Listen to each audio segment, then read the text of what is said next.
చెల్లాలని చాలా మంది టర్కీలోని ఆంటాలియాలో జరుగుతున్న ఆర్చరీ వరల్డ్ కప్లో భారత ఆర్చర్ అద్భుత ప్రదర్శనతో అదరగొట్టాడు. విజయవాడకు చెందిన బొమ్మదేవర ధీరజ్ ఒకే రోజు 2 స్వర్ణ పతకాలు సాధించి చరిత్ర సృష్టించారు. మెన్స్ సింగిల్స్ విభాగం ఫైనల్లో ప్రత్యర్థి సియోకు ఓడించి గోల్డ్ మెడల్ గెలుచుకున్నారు.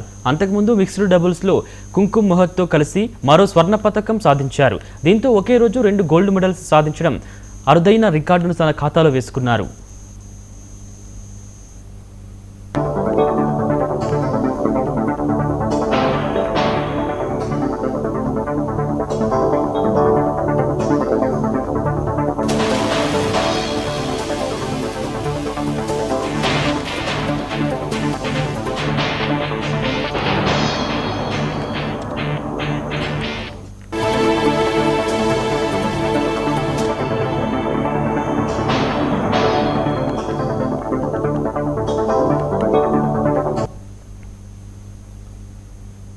నెల్లూరు జిల్లా టీడీపీ కార్యాలయంలో